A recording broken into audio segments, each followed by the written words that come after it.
বুদ্ধিমান, সে সকল প্রশ্নের উত্তর পারে এবং তাকে কেউ হারাইতে পারে না। তো একজন বয়স্ক লোক পুরস্কার ঘোষণা করলো যে আমার প্রশ্নের উত্তর যে দিতে পারবে তাকে আমি একটা বিরাট অ্যামাউন্টের পুরস্কার ঘোষণা করলো, যেটা দেওয়া হবে।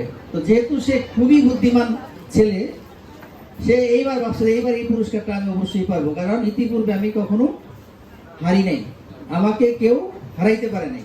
তো সেই বয়স্ক লোক হাতের মধ্যে একটা ছোট্ট পাখি, হাত দেখে মনে হয়েছে আর কি, হাতের মধ্যে একটা ছোট্ট পাখি নিয়ে সবাইকে দেখালো যে আমার হাতে কি আছে, যে একটা পাখি আছে। পাখিটা কি জীবিত নাকি মৃত? জীবিত। তারপরে সে হাতের মুষ্টিটা বদ্ধ করে পাখিটাকে ডেকে রাখলো। তারপরে বললো যে এইবার বলো আমার হাতে কি আছে। ইতিপূর্বে তো সবাই দেখেছে যে তার হাতে একটা জীবন্ত পাখি।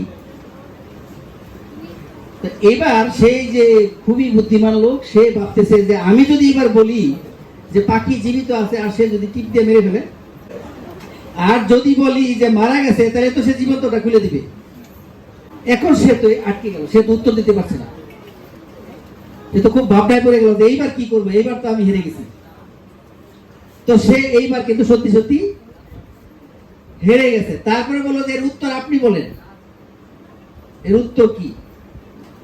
তখন সেই বয়স্ক লোকটা বলল যে হে বালক, এই হাতে যে পাখি, এটি তুমি যেমন রেখেছো তেমনই আছে।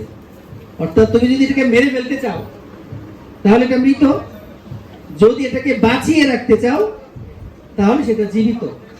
তা আজকের এই যে আমরা অধিকার, দায়িত্ব, অনেক কথাগুলি বলছি, এখন আমরা এই বয়স্ক লোক এবং তোমরা অপেক্ষাকৃত বয়স একটু কম, খুব বেশি কম না, আর 10 বছর পরে এই জায়গায় তোমরা চলে আসবো অনেকে।